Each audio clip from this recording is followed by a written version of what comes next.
We adopted our son, Michael, at 9 months old, and Michael came with a pre-existing condition called cerebral palsy.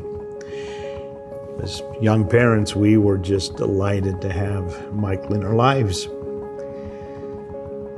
As Michael started to grow over the next few years, the cerebral palsy became more and more evident.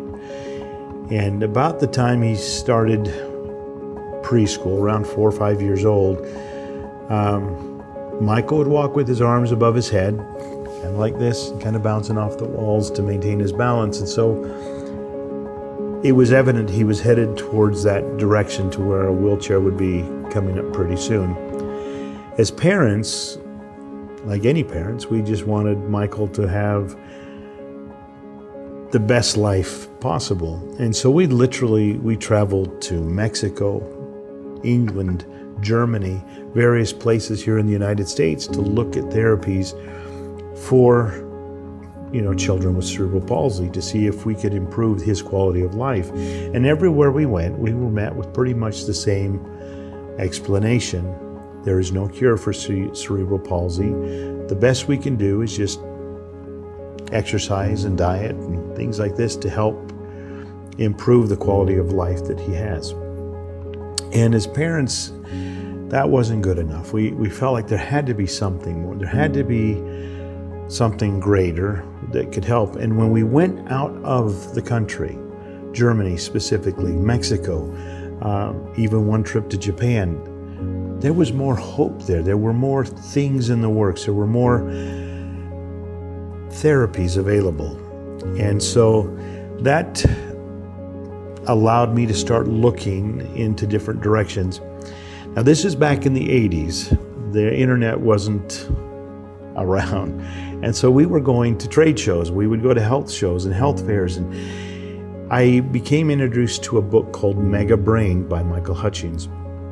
And that book became my new Bible, at least as far as it came for therapies for my son, Michael.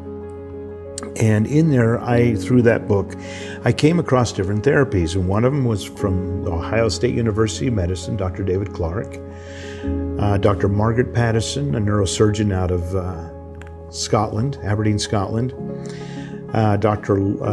Persinger at Laurentian University in Toronto, Canada. And these three doctors had been pioneering different therapies. They didn't know anything about each other. Dr. Clark was working with spinning a child in a chair to help develop the inner ear. And he found that this was helping with all sorts of neurological issues. Dr. Persinger was using lights and different flashing lights to the eyes to help stimulate left and right brain connection. And then Dr. Patterson, a neurosurgeon, was developing microcurrent that would be applied just behind the ear or to the earlobe that was helping the brain create new neural pathways. Well, these three things were pretty important to me. And so as we looked into this and started working on this, we eventually developed a machine that later became known as the Theta Chamber. And Michael was our first recipient of that technology. And what we did now, at the time we had this, Michael was now almost 8 years old. His cerebral palsy was becoming more and more an issue in his mobility.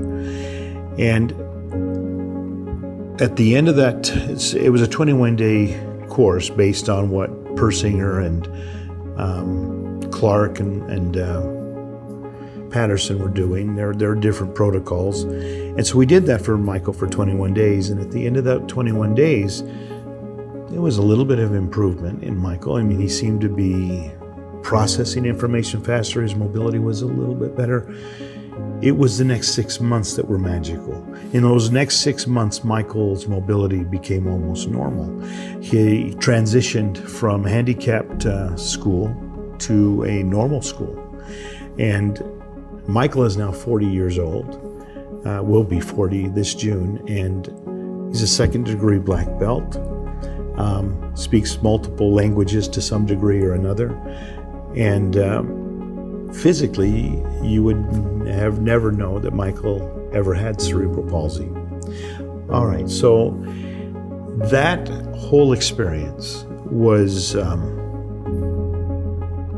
life-changing for our family. And I realized at that time that there were things that we didn't know here.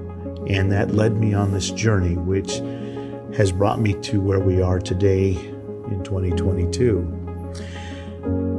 We learned about frequencies. We learned about different therapies. We learned about our belief systems. We learned about what we say to ourselves, how all of these things affect us.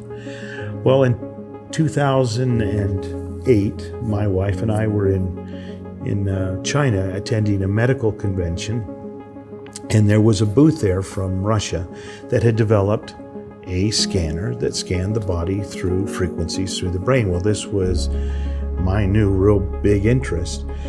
And we went to their booth. We experienced a scan, a digital body scan with these big transducers on our head. And it nailed us. It showed us everything that was wrong or awry in our bodies to the T. Well, we later worked with that company and acquired the rights to bring that to the United States. And we did that until about 2012. And then when technology had advanced, in other words, Windows 10 came available, the software wouldn't be stable anymore. And as we worked with the company, they had decided to bag it. This software had been written in the late 80s, early 90s on software that nobody supports anymore. And so they basically says, you're pretty much on your own. And so over the next 2 to 3 years, we rewrote all of that software, all of their information on today's technology and for today's platform and software. And it became the AO Scan. And we've been promoting the AO Scan since 2012. And it was a big system.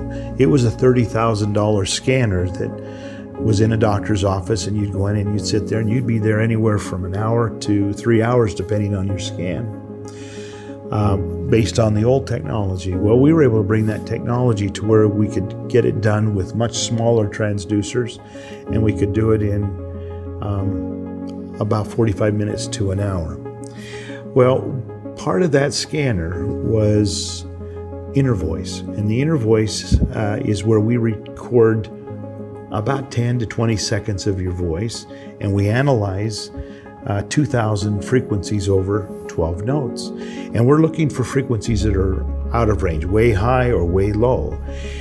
And as you listen to those frequencies played back in your headset, it helps with your emotions, which helps with some of the other physical issues you'd be dealing with. Well, we thought that that would be an amazing tool to put into the hands of as many people as we can. If you can get a hold of your emotions, then your physical issues aren't as dramatic and you're able to deal with them better. And so we started working with a mobile device that just had the Inner Voice portion of the scanner on it.